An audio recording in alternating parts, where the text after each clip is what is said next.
Padre Celestial, te damos gracias por el gran privilegio de pertenecer a tu pueblo. Cuán bueno es poder reunirnos como hermanos y hermanas para venir a tu casa de oración, para cantar himnos de alabanza a tu nombre, para hablar contigo en oración y para estudiar tu palabra y saber qué tienes que decirnos. En esta mañana, al estudiar el Salmo 22, pedimos que tú nos ayudes a comprender el mensaje que tienes para nosotros, que inspires nuestras almas y que nos lleves a amar más a Jesús y amarte más a ti y amar más a tu Santo Espíritu, que todo lo han dado por nosotros. Que no regrese a ti tu palabra vacía. Te lo pedimos en el nombre y por los méritos de nuestro Señor Jesús. Amén. Tal como mencioné en la oración, les invito a abrir sus Biblias conmigo al libro de los Salmos. Y en esta mañana vamos a estudiar el Salmo 22. Ahora, en el Antiguo Testamento hay muchas profecías en cuanto al Mesías. Grandes profecías en cuanto al Mesías. Pero hay tres profecías que sobresalen por encima de todas las demás. Podríamos decir que son las profecías mesiánicas pilares del Antiguo Testamento. Porque claramente al leer estos pasajes discernimos sin ninguna duda de que están hablando de la obra y de la persona del Mesías venidero. Una de esas profecías, columnas, pilares del Antiguo Testamento, es la que encontramos en Isaías 53. Tremenda profecía en cuanto a la venida del Mesías, escrita más de 700 años antes que naciera Jesús. Otra de esas grandes profecías, de esas profecías pilares del Antiguo Testamento, la encontramos en Daniel el capítulo 9. La famosa profecía de las 70 semanas de ese magnífico capítulo del libro de Daniel. La tercera profecía pilar en cuanto al Mesías que encontramos en el Antiguo Testamento, la encontramos aquí en el Salmo 22. Una linda y preciosa profecía, escrita probablemente 1000 años antes de nacer el Señor Jesucristo. Así que yo diría que en realidad esta es una gran profecía, porque lo que dice lo declara 1000 años antes de nacer el Señor Jesús. Ahora, los eruditos que estudian los salmos en tiempos modernos han procurado clasificar los salmos de acuerdo al tipo de literatura que es. Y hay diferentes clases de salmos. Por ejemplo, hay salmos que se conocen como de lamento individual, donde el que está escribiendo el salmo está lamentándose por cualquier circunstancia que existe en su vida. Puede ser que se siente separado de Dios, puede ser que está sufriendo intensamente. Y hay un buen número de salmos que se conocen como salmos de lamento individual. También hay salmos que se conocen como salmos de lamento congregacional, donde no es un individuo el que se está lamentando, sino es toda la congregación de Israel la que está participando en el lamento. El Salmo 137 sería un ejemplo de un salmo de lamento congregacional o de lamento nacional. También hay salmos de alabanza individual, a donde un individuo, muchos casos David, está alabando a Dios por su bondad para con ese individuo. También hay salmos de alabanza congregacional o nacional, a donde todo el pueblo de Israel está participando en la alabanza a Dios. Al tratar los eruditos de clasificar el Salmo 22 han tenido problemas, porque el Salmo 22 es un salmo extraño, diferente que la vasta mayoría de los salmos, porque es un salmo que está combinado, tiene dos diferentes tipos de salmos. El Salmo 22 y el versículo 1 al 21 es lo que se conoce como un salmo de lamento individual. Es de un individuo que está sufriendo una agonía tremenda, no solamente física, sino una agonía psicológica casi indescriptible. Un personaje que está siendo atacado violentamente por sus enemigos. Podríamos llamar esta sección del Salmo 22 un salmo de lamento individual. Pero luego la escena cambia. A partir del versículo 22 hasta el versículo 31, de repente este mismo individuo se encuentra en medio de una grande congregación. Y esta congregación está honrando y glorificando y alabando y exaltando a este individuo que pasó por la experiencia del lamento individual. Es decir, que en el Salmo 22 tenemos, en la primera sección, un lamento de un individuo por causa de sus sufrimientos. Y en la segunda mitad del capítulo tenemos un salmo de alabanza congregacional. Y los eruditos han procurado buscar la razón por la cual este salmo tiene dos tipos de literatura tan radicalmente distintos. Yo creo que en esta mañana vamos a ver que hay una relación preciosa y linda entre el lamento de este individuo en los versículos 1 al 21 y la alabanza congregacional del versículo 22 hasta el versículo 31. Así que busquemos el Salmo 22 y vamos a trazar el capítulo versículo por versículo para captar el significado que tiene para nosotros. Tal como mencioné, en la primera mitad de este salmo tenemos un individuo que está sufriendo intensamente. No solo es su sufrimiento físico, sino que está pasando por un sufrimiento psicológico supremamente intenso. Ahora, ustedes saben bien que hay diferentes clases de sufrimiento. Hay sufrimiento físico, pero también hay sufrimiento psicológico, sufrimiento mental. Y ustedes saben que a veces el sufrimiento psicológico y mental es tan grande que prácticamente no se siente el dolor físico. Yo recuerdo cuando era jovencito, tenía tal vez unos 10 años, allá cuando vivíamos en Venezuela, había un campamento que pertenecía a la misión oriental de Venezuela. En esa época era la misión oriental, ahora se llama la Asociación Central. Mi papá era presidente de esa misión en ese tiempo.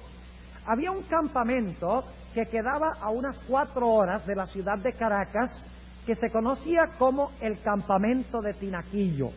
Y allí teníamos todos los campamentos de las iglesias, teníamos los campamentos de los conquistadores. Recuerdo que un fin de semana íbamos a tener un campamento de conquistadores allí en Tinaquillo. Varios de los miembros de las iglesias se montaron en sus carros para ir allá a Tinaquillo. Nosotros llegamos allá y después de estar un tiempo, el sábado por la mañana, en efecto, cuando nos levantamos, nos llegó una noticia terrible. Era la noticia de que esa mañana de sábado, algunos miembros habían salido de Caracas hacia el campamento, que no habían podido viajar el viernes en la noche, y uno de esos individuos, en el proceso hacia el campamento, había tenido un accidente muy severo con su automóvil. Estaba resbaloso, pues estaba lloviendo. Se había salido de la carretera, se había ido por un abismo y había chocado con un poste que quedaba en el fondo de ese abismo. Este individuo andaba en el automóvil con su madre. El individuo quedó supremamente maltratado, con cortadas, se le partieron algunas costillas, se le rompió una pierna y estaba sufriendo de un intenso dolor físico. Pero cuando despertó de la inconsciencia que había sido causada por el accidente, lo primero que preguntó fue: ¿cómo está mi mamá? ¿Cómo está mi madre? Los médicos no querían decirle que en el accidente su propia madre había perecido. El individuo, finalmente, los médicos tuvieron que decirle: sentimos informarle que su madre ha muerto. El lloro y el congojo y el dolor de ese individuo era casi indescriptible. Había tenido un accidente, había sufrido terribles laceraciones físicas, pero en el accidente había muerto su propia madre, y ese individuo lloraba como un niño, como un bebé. Era tan grande su dolor psicológico, su agonía mental por causa del accidente, que prácticamente no podía sentir el dolor físico. Esa es la descripción que tenemos en los primeros 21 versículos. Es un individuo que está sufriendo físicamente con gran intensidad, pero al mismo tiempo hay un dolor más grande que prácticamente no le permite sentir el dolor físico. Ahora notemos el versículo 1. ¿Se han preguntado ustedes alguna vez, hermanos y hermanas, qué pensó Jesús mientras estaba en la cruz? ¿Se han preguntado alguna vez qué cruzó por los portales de la mente de Jesús mientras colgaba en la cruz del Calvario? ¿Se han preguntado ustedes alguna vez qué estaban pensando y sintiendo los enemigos de Jesús mientras estaban al pie de la cruz? Pues en el Salmo 22 entramos en los rincones más recónditos de la mente de Jesús para entender cómo pensó Él y cómo se sintió Él cuando fue a la cruz del Calvario. Versículo 1. Dios mío, ¿por qué me has desamparado? ¿Se han preguntado ustedes alguna vez de dónde sacó Jesús esas palabras cuando colgaba en la cruz? Mi Padre, ¿por qué me has desamparado? Vienen del Salmo 22. Jesús estaba diciendo desde el comienzo: este salmo es mío, este salmo me pertenece, este salmo describe mi experiencia. Tanto impresionó a Jesús este salmo, que era el relato de su experiencia, que el Señor Jesucristo, los evangelistas por lo menos, los que escribieron los evangelios, escriben las palabras de Jesús en el idioma arameo original. Elí, Elí, lama sabactani. Todos ponen en el idioma original las palabras de Jesús. Dios mío, ¿por qué me has desamparado? ¿Por qué estás lejos de mi salud y de las palabras de mi clamor? Y luego en el versículo 2, el Señor Jesucristo va a describir, y recuerden que aquí el Señor Jesucristo está describiendo en forma profética sus sentimientos más profundos, cómo pensó Él de su experiencia mientras estaba pasando por ella. Dice en el versículo 2, Dios mío, clamo de día y no oyes, y de noche y no hay para mi silencio.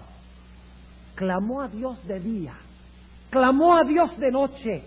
Yo creo que esta es una referencia, la noche es una referencia a esa noche que pasó Jesús en el huerto del Getsemaní, donde clamaba a su Padre, decía: Padre, si puede pasar esta copa de mí, que sea así, pero que no sea hecha mi voluntad, sino la tuya. Pero no fue escuchado. El día que menciona aquí es el día que Jesús colgó en la cruz, aparentemente abandonado de su Padre, diciendo: mi Padre, ¿por qué me has abandonado? Versículo 3. Tú, empero, eres santo, tú que habitas entre las alabanzas de Israel. Y ahora el versículo 4, el Señor Jesucristo va a hablar de una experiencia de Israel en el Antiguo Testamento. Dice en el versículo 4, en ti esperaron nuestros padres. Esperaron y tú los libraste. Clamaron a ti y fueron librados. Esperaron en ti y no se avergonzaron. Déjenme preguntarles, ¿en qué ocasión de la historia de Israel estaban ellos agonizando y clamando a Dios y Dios los libertó? Cuando eran esclavos, ¿dónde? cuando eran esclavos en Egipto. ¿Y quién era el que los tenía controlados y dominados y subyugados? Faraón. Y si ustedes leen Éxodo 2, 23 al 25, nos dice que el pueblo de Israel clamaba y gemía pidiéndole a Dios que los libertara. ¿Y fueron qué? Y fueron libertados. Ahora, ¿cuándo fueron libertados? ¿Recuerdan qué día fueron libertados? El día de la Pascua. La misma noche que ellos ofrecieron un ¿qué?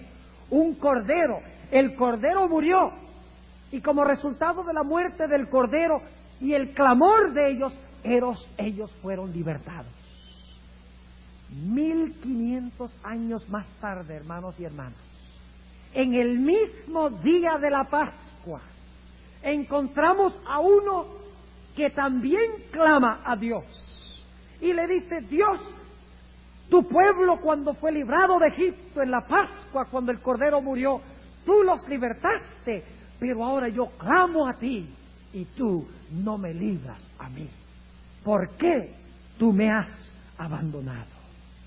Versículo 6. Mas yo soy gusano y no hombre. Es decir, tú los escuchaste el clamor a ellos. Tú los libraste cuando lloraron a ti. Pero ¿por qué tú no me oyes? ¿Por qué tú me has abandonado? ¿Por qué tú me consideras un gusano y no un hombre? Sigue diciendo en el versículo 6. Mas yo soy gusano y no hombre, oprobio de los hombres y desecho del pueblo. Todos, ahora va a hablar de la experiencia de los que están alrededor de él. Y noten lo que declara: todos los que me ven escarnecen de mí. ¿Se cumplió eso al pie de la letra? Claro que sí. Estiran los labios. En otras partes dice que le sacaron la lengua. Menean la cabeza diciendo. Ahora, ¿qué dijeron los que estaban al pie de la cruz? ¿Recuerdan ustedes los que dijeron los que estaban al pie de la cruz? A otros salvó. Ahora que se baje de la cruz y que se salve a sí mismo. ¿De dónde sacaron estas personas estas palabras? Los traicionó su subconsciente. Porque estas palabras de ellos estaban profetizadas hace ¿cuánto tiempo antes? Más de 1000 años antes se había profetizado lo que iban a decir. Note lo que dice el versículo 8. Remítase a Jehová, líbrelo, sálvele, puesto que en él se complacía. Ahora noten lo que dice Mateo 27 y el versículo 39. No pierdan su lugar allí en el Salmo 22. Mateo el capítulo 27 y el versículo 39. Mateo 27 y el versículo 39. Dice: y los que pasaban le decían ¿qué? Injurias, meneando sus ¿qué?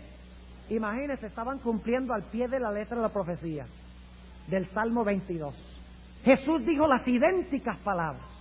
Clamó de que Dios había librado a Israel en la Pascua, pero que él no era libertado por Dios. Dice: meneaban sus cabezas y diciendo: tú el que derribas el templo y en 3 días lo reedificas, sálvate a ti mismo.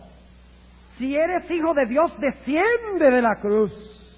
De esta manera también los príncipes de los sacerdotes, escarneciendo con los escribas y los fariseos y los ancianos, decían: a otros salvó, a sí mismo no puede salvar. Si es el Rey de Israel, descienda ahora de la cruz y creeremos en él. Versículo 9. Empero tú, está hablando todavía este siervo, empero tú eres el que me sacó del vientre. Déjenme preguntarles, ¿libró Dios el Padre a Jesús del vientre de su madre, sí o no? Claro que sí. Dice: tú eres el que me sacó del vientre, el que me haces esperar desde que estaba a los pechos de mi madre. Sobre ti fui echado desde la matriz, desde el vientre de mi madre tú eres mi Dios. ¿Fue librado Jesús del vientre de su madre por Dios? Sí, Pero él ahora dice, cuando yo nací tú me libraste del vientre de mi madre, tú me sacaste del vientre de mi madre, porque ahora al final de mi vida tú no me libras, porque ahora tú me has abandonado. Versículo 11. No te alejes de mí, porque la angustia está cerca, porque no hay quien ayude. Hanme rodeado muchos toros, fuertes toros de Basán me han cercado. ¿Qué significa eso, toros? ¿Quiénes eran los toros? ¿Sabe qué eran los toros de Basán? Basán era una región de Transjordán, a donde hay mucho pasto verde y que es famoso por los toros que tenía. Toros feroces, toros violentos. Se está comparando a sus enemigos ¿con qué? Con los toros de Basán que lo han rodeado. Versículo 13. Abrieron sobre mí su boca como león rapante y rugiente. Es decir, que están por lanzarse sobre Jesús, su presa.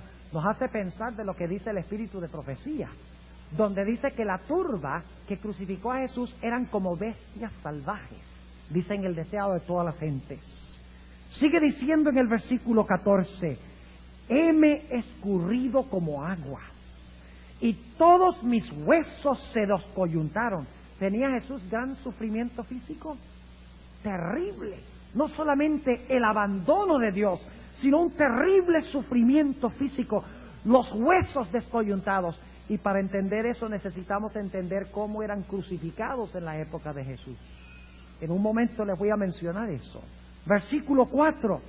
Heme escurrido como aguas, y todos mis huesos se descoyuntaron. Mi corazón fue como ¿qué? Como cera. ¿Qué pasa con la cera cuando está caliente? Se derrama, dice, desliéndose en medio de mis entrañas. Hermanos y hermanas, más de 1000 años más tarde, el Señor Jesucristo se encontraba en la cruz del Calvario, probablemente con sus huesos descoyuntados, porque la forma en que crucificaban a un ser humano en la época de Roma no era como generalmente se le pinta a Jesús, con los brazos extendidos y con las piernas rectas, clavándole clavos a través de las manos y de los pies. La forma en que crucificaban, y se han hecho descubrimientos arqueológicos, en 1968 se hizo una excavación en el Valle de Cedrón, al lado de Jerusalén, y descubrieron varias personas que habían sido crucificadas, y descubrieron que lo que hacían era ponerle grandes estacas o grandes clavos, no a través de las manos, sino a través de las muñecas. Y luego entonces lo que hacían, ponerle los brazos así y atravesarle los clavos grandes a través de las muñecas, y luego entonces, en vez de clavarle las piernas rectas sobre la cruz, lo que hacían era torcerle el cuerpo de medio lado, y me duele el brazo nada más haciéndolo ahora, le torcían el brazo lo más que podían, y entonces con los pies lado a lado, así de medio lado, tomaban una estaca grande y se la atravesaban a través de los tobillos. No les clavaban las piernas rectas, sino que de medio lado le ponían las piernas dobladas para arriba, de tal manera que el individuo no solamente sufriera como resultado del dolor de los clavos que habían atravesado sus muñecas y que habían atravesado sus tobillos, sino que también desarrollaran calambres porque no podían estirar las piernas. Probablemente tan violentamente torcieron el cuerpo de Jesús que descoyuntaron sus huesos. Ahora noten que dice que su corazón se deslió como cera. En inglés se usa la palabra water. Se deslió como agua. ¿A qué se refiere esa experiencia? Recuerden que esto fue escrito más de 1000 años antes de que sucediera. Y vamos a ver que eso es un detalle muy importante. Noten lo que dice en el libro de San Juan, el capítulo 19 y el versículo 34. Juan 19 y el versículo 34. Hermanos y hermanas, se ha descubierto médicamente que cuando un individuo sufre intensa agonía psicológica, intensa angustia, casi consumidora, el individuo, la cavidad cardíaca que se encuentra alrededor del corazón, se puede llenar rápidamente la bolsa que la rodea con líquido, con agua.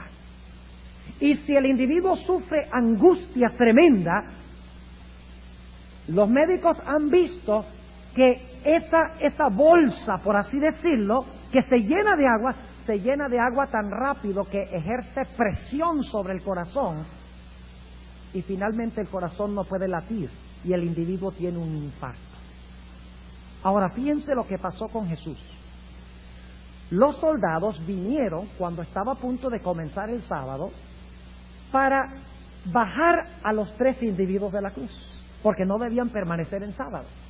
Cuando los soldados llegaron a donde estaban los ladrones, se encontraron que los ladrones estaban vivitos todavía, porque en el Imperio Romano se conocen casos de personas que vivieron semanas sobre cruces.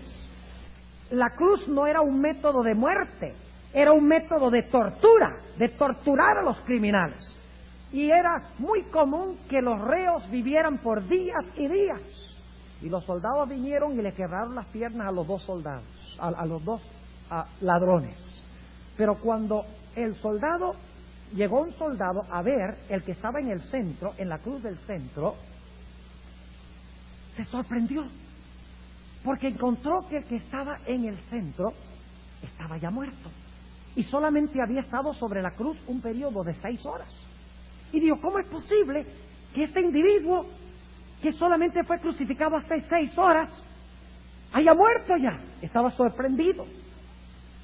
Pero para estar seguro de cumplir su cometido, porque se le había dicho que fuera y se cerciorara de que el individuo estuviera muerto o de que lo bajaran de la cruz, como en el caso de los ladrones, que este soldado, para estar seguro, ¿qué hizo? Tiró su lanza y se la atravesó a Jesús, ¿dónde? En el costado. Y ahora vamos a leer Juan 19 y el versículo 34. Empero uno de los soldados le abrió el costado con una lanza y luego salió, ¿qué cosa? Sangre y agua. Sangre y agua. ¿De dónde salió el agua? Del intenso sufrimiento y la angustia de Jesús. Jesús no murió de muerte natural. El Señor Jesucristo murió con un corazón quebrantado. Se le paró el corazón médicamente. Eso es lo que quiere decir el Salmo 22 cuando dice: mi corazón fue como cera desliéndose en medio de mis entrañas. Y ahora noten el versículo 15: secóse como un tiesto mi vigor y mi lengua se pegó a mi paladar. Ahora ustedes saben que cuando una persona sufre shock, ¿saben lo que es el shock, verdad? Cuando una persona sufre un shock psicológico muy fuerte, ¿cuál es la característica que tiene? Inmediatamente le da una ¿qué? Una sed terrible. Ahora Jesús estaba prácticamente deshidratado, hermanos. Lo habían azotado en la espalda, le habían colocado una corona de espinas en la cabeza, le habían atravesado las manos y los pies, había derramado muchísima sangre de su cuerpo. Y dice que tan terrible era su sed que se le pegó la lengua de su paladar. ¿Dónde se cumplió eso? Notemos lo que dice el capítulo 19 de San Juan y el capítulo 19 y el versículo 28. Capítulo 19 y el versículo 28 del Evangelio según San Juan. Dice: sed tengo. Más de 1000 años antes se había predicho de que iba a tener sed, que se le iban a descoyuntar los huesos, que su corazón se iba a derramar como la cera o como el agua, que iba a decir: mi Padre, ¿por qué me has desamparado? Que sus enemigos iban a decir: salvó a otros, que se salve ahora a sí mismo. Que las muchedumbres se iban a reunir alrededor como toros de Basán, como leones, para tratar de devorarlo.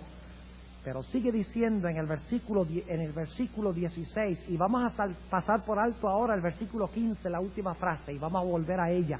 Versículo 16, porque perros me han rodeado, hame cercado cuadrilla de malignos, horadaron mis manos y mis pies.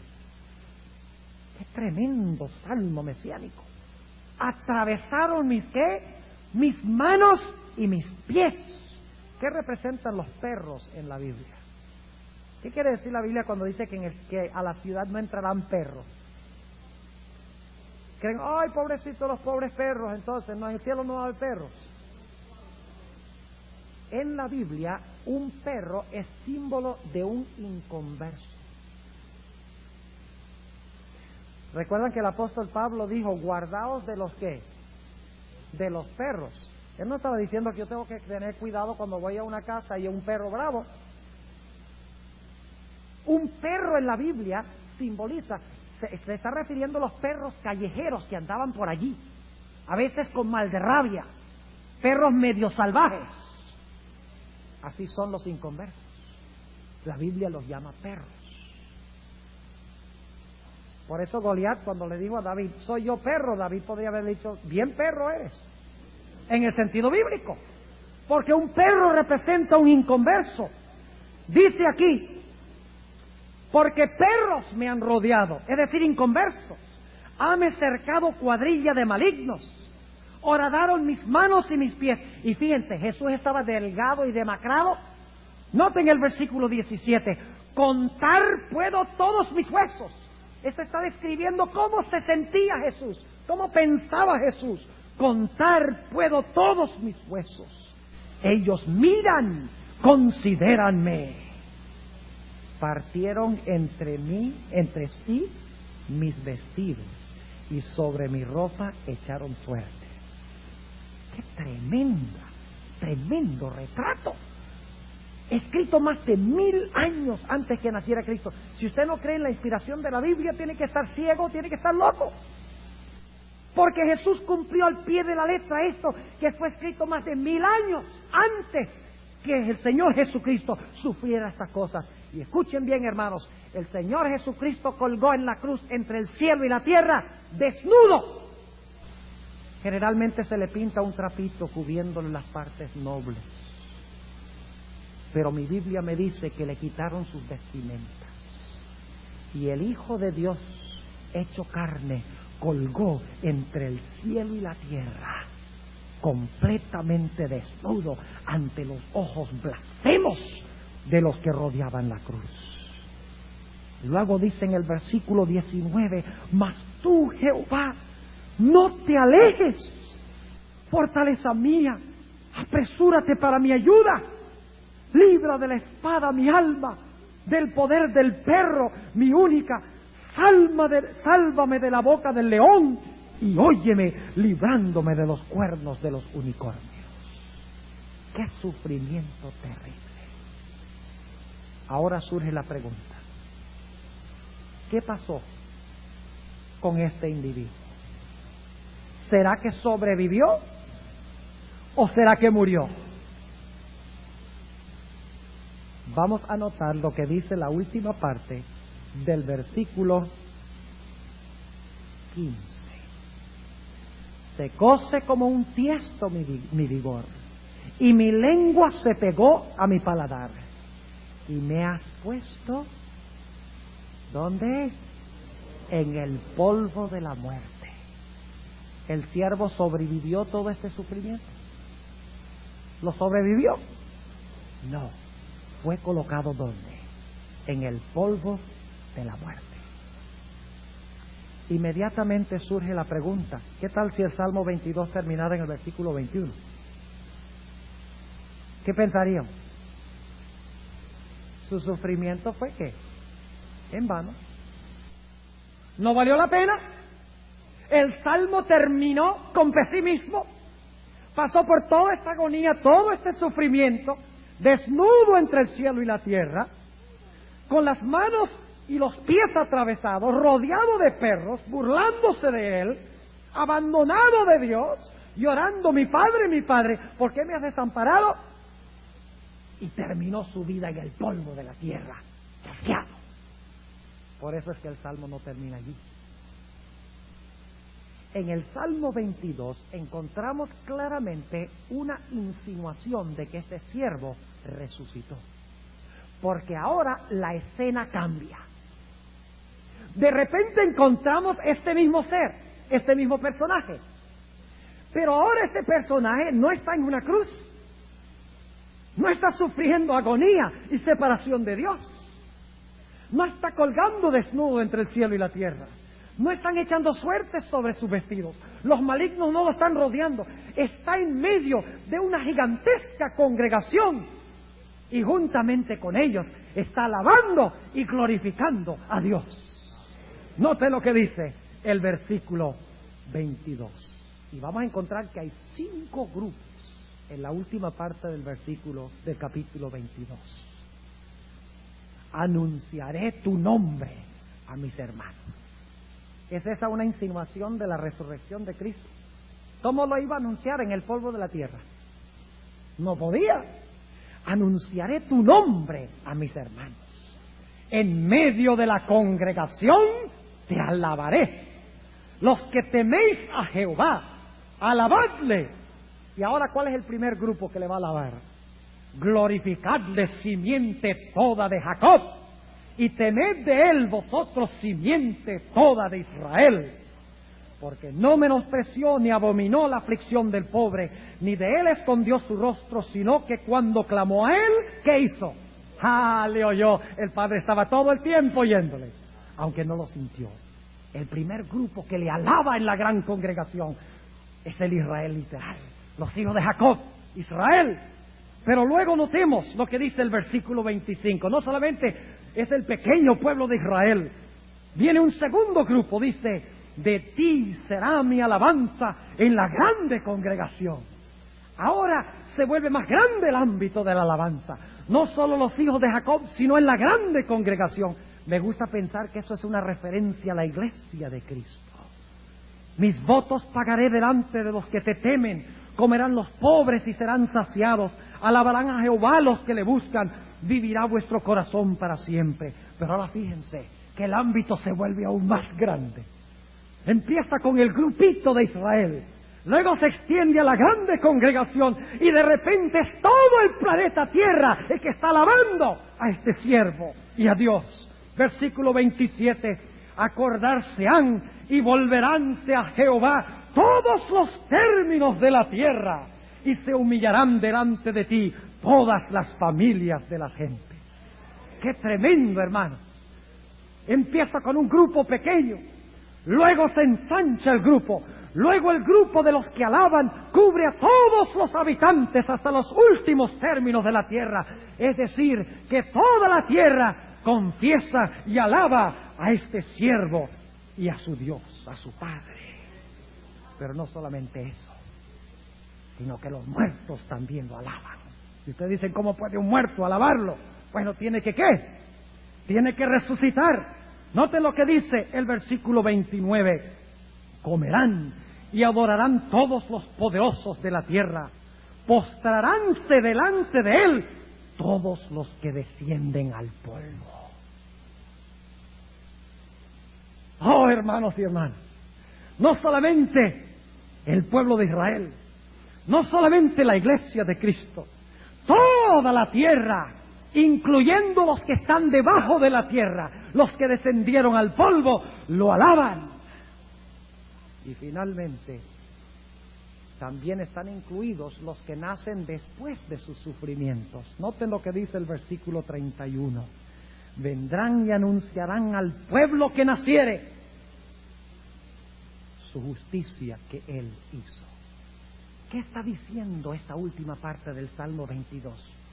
Lo que está diciendo es que todas las gentes, de todos los lugares, de todos los tiempos, honrarán, alabarán y glorificarán a Dios y a su siervo que sufrió y que murió abandonado de Dios para salvar a su pueblo de sus pecados.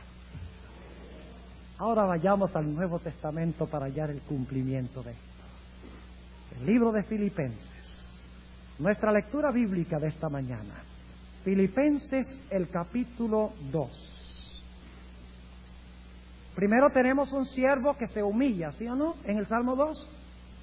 Siervo sufriente, ¿sí o no? Desnudo, con las manos y los pies atravesados, odiado por sus enemigos, aparentemente abandonado de Dios. Y la pregunta es, ¿valió la pena eso? ¿Qué dice el Salmo 22? Que sí valió la pena. Mire, Israel, la iglesia, el mundo entero, los muertos, los que han de nacer después de su sacrificio, todos dirán que valió la pena. Note lo que dice Filipenses, el capítulo 2 y el versículo 5. Haya pues en vosotros este sentir que hubo también en Cristo Jesús. Y déjenme decirles algo, hermanos. Se ha hecho mucha especulación en cuanto a este pasaje. Los teólogos discuten que si dejó su divinidad en el cielo, que qué fue lo que dejó, qué fue lo que no dejó. Pero saben que el apóstol Pablo escribió este pasaje con fines prácticos. Porque lo que él está diciendo es, lo que hizo Jesús tú lo tienes que hacer también. Y eso es lo que se olvida, se especula. ¿Cómo vino? ¿Por qué vino? ¿Y qué dejó? Pero el punto principal de Pablo es práctico. Ahora, nosotros podemos hacernos la pregunta, ¿cómo vino Jesús? ¿Por qué vino Jesús? ¿Qué dejó en el cielo? ¿Qué trajo a la tierra? No hay ningún problema con eso. Pero si nos olvidamos de lo principal, que es que nosotros debemos seguir el ejemplo de Cristo, hemos perdido el punto principal. Nota lo que dice el versículo 5. Haya pues en vosotros este sentir que hubo también en Cristo Jesús, el cual siendo en forma de Dios, no tuvo por usurpación ser igual a Dios, sin embargo se anonadó a sí mismo. ¿Sabe lo que significa la palabra anonado? Se hizo nada. Eso es lo que significa anonadó. Se hizo nada a sí mismo, tomando forma de ¿qué? De siervo, hecho semejante a los hombres. Y hallado en la condición como hombre, se humilló. La palabra humilló es la palabra kenoo. Significa que se vació. Nuestra palabra humillarse en el español viene de la palabra humus, que significa polvo. La palabra humildad significa rebajarse hasta el polvo. Eso es lo que hizo Jesús, literalmente. Dice, y hallado en la condición como hombre se humilló a sí mismo, hecho obediente hasta la muerte y muerte de cruz. Termina allí la historia de Jesús. En el Salmo 22, hasta ahí llega el Salmo 22 y el versículo 21. Pero falta la última parte del Salmo 22. Y eso lo encontramos en los siguientes versículos. Noten el versículo 9. Por lo cual Dios también le ensalzó a lo sumo y dióle un nombre que es sobre todo nombre, para que en el nombre de Jesús se doble toda rodilla de los que están en los cielos y de los que están en la tierra y de los que están debajo de la tierra. ¿Quiénes son los que viven debajo de la tierra? ¿Los que andan en el subway? ¿Ah? ¿Quiénes son los que viven debajo de la tierra? Los que están debajo de la tierra. Los muertos que resucitaron. Y toda lengua, como en el Salmo 22, confiese que Jesucristo es el Señor, a la gloria de Dios.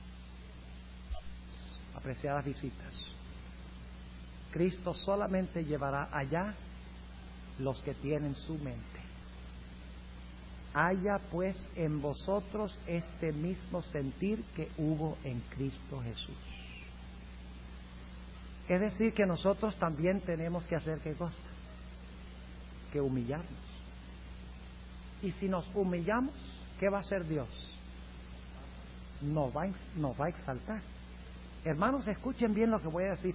Nosotros como seres humanos tenemos la cabeza torcida. Tenemos la cabeza al revés, con los ojos para abajo. Porque nosotros tenemos el concepto que mientras más alto estamos, más poder tenemos y mejor es. Ese es el concepto. Aún en la obra decimos, oh, el que llega presidente, ese llegó a la cumbre, a la cúspide, al puesto más alto. Pues según la definición de Jesús, el puesto más alto es el que ocupa el último puesto. Jesús dijo, el mayor entre vosotros será vuestro ¿qué? Vuestro siervo. Y el que se hace Señor es el menos en el reino de los cielos. ¿Recuerdan a Absalón? Absalón dijo, no, yo no estoy conforme con ser un príncipe nada más, yo quiero el puesto de David. ¿Y qué le pasó a Absalón? Porque quiso exaltarse, ¿qué fue? Humillado. ¿Recuerdan Lucifer? Lucifer dice, junto a las estrellas de Dios ensalzaré mi solio, a las alturas subiré y seré semejante al Altísimo. Y luego el siguiente versículo dice, y por eso tú eres derribado a la huesa. El que se exaltare será ¿qué? Humillado. Hermanos, no hay nada más grande en este mundo que la humildad. Y Cristo no llevará al cielo gente orgullosa, gente autosuficiente, gente que está convencida de que ellos son el don de Dios a la humanidad. Dios solo llevará gente al cielo que tienen el espíritu de servicio, el espíritu de humillación, de humildad, que tengan la mente de Cristo Jesús. ¿Ustedes recuerdan la experiencia del rey Nabucodonosor? Salió un día allá al balcón del palacio y dice con toda la parsimonia, dice, ¿no es esta la grande Babilonia que yo hice con mi poder y mi fortaleza y para mi alabanza? Dios dice, así anda a comer hierba 7 años. El que se exaltare será ¿qué? Humillado. Y fue humillado. Y entonces cuando 7 años más tarde tuvieron que cortarle las uñas de águila que tenía, porque dice que tenía uñas como de águila, y le había crecido el pelo así largo como la melena de un león. Cuando se sacudió y se despertó, dice, ay, ¿qué estoy haciendo yo aquí? Dice, ahora yo alabo y exalto al Dios del cielo. ¿Había aprendido la lección? Se demoró bastante en aprenderla, ¿verdad? Pero finalmente la aprendió. Jesús dijo que el que se humillare será exaltado, y el que se exaltare será humillado. Hermanos y hermanas, si nosotros queremos estar allá, nosotros tenemos que participar de la mente de Jesús. Haya pues en vosotros este sentir que hubo también en Cristo Jesús. Debemos estar dispuestos de ocupar el último lugar. Si no me nombran de primer anciano para este año, no digo, ay, yo podría haber sido mejor primer anciano que el que nombraron. ¿Cómo es que lo ponen a él y a mí no me ponen? Y se aplica lo que pasa en las trienales también. Dicho sea de paso, yo sé que ha estado pasando en las trienales aquí en Nueva York. No crean que estoy completamente ignorante de los hechos. Mucha pelea por puestos, por lugares. No hay mayor lugar que el lugar del servicio. Y Jesús lo ejemplificó. Jesús no nos pide nada que Él no estuvo dispuesto de hacer. Lo hizo primero. Y si tú lo permites, hoy Cristo puede entrar a tu corazón. Hoy Cristo puede meter en ti el espíritu que hubo en Él. Y después de esta historia, de este mundo de humillación y de abatimiento y de sufrimiento, vendrá la gloria. Porque sabemos que si sufrimos con Él, dice el apóstol Pedro, también con Él reinaremos. Lo que pasa es que muchos cristianos no quieren una vida fácil aquí y otra fácil allá. Ese es el falso evangelio que se está predicando. Se está diciendo, no, cuando tú te haces cristiano, todo te va perfectamente bien. No más tentación, no más sufrimiento, no más problemas. Y disfrutas de gozo aquí y de gozo allá también. Es un falso evangelio. Porque el único camino a la gloria es el camino de la humillación y el sufrimiento y el abatimiento de Dios. Hermanos y hermanas, yo quiero estar con Jesús. Yo quiero tener ese espíritu de Cristo. ¿Quieren ustedes tener ese espíritu de Cristo? ¿Saben lo que más anhela Jesús? Lo que más anhela es tenernos a nosotros allá con Él. Porque si no nos tiene allá, Él dice, ay, mi sacrificio hasta cierto punto fue en vano, porque lo ofrecí por todos, pero no todos lo aceptaron. El gran deseo de Jesús es tenernos con Él. ¿Chasquearemos nosotros a Jesús por nuestro orgullo? por nuestro sentido de grandeza? ¿O le pediremos a Jesús que entre y que abata nuestro yo y eche al polvo nuestro yo y nos haga siervos humildes de Él? ¿Cuántos quieren invitar a Jesús a entrar a su corazón para tener el Espíritu de Cristo? ¿Quieren colocarse de pie conmigo en esta mañana? Gloria al Señor. Hermanos, no solamente lo hagamos de palabras, sino que vamos a ir a orar a nuestras casas. Y vamos a pedirle a Dios que en verdad nos vacíe de ese yo y nos llene del Espíritu de Jesús. Oremos. Padre Celestial, te damos gracias porque nos has dejado este hermoso salmo, a través del cual nos has mostrado que sí, Cristo sufrió, pero no terminó su vida en derrota. Su vida terminará en medio de la grande congregación. Señor, nosotros queremos seguir el mismo camino que siguió Jesús. Sabemos que tendremos que sufrir, tendremos que humillarnos, pero sabemos al mismo tiempo que más allá del sufrimiento y la humillación, tú nos exaltarás. Queremos estar con Jesús, estamos cansados de este mundo. Señor, ayúdanos, por favor, a ser vaciados de ese egoísmo que está tan arraigado en nuestro ser, en nuestro corazón. Te damos gracias, Señor, por escuchar nuestra oración. En el nombre de nuestro precioso y querido Salvador Jesús. Amén.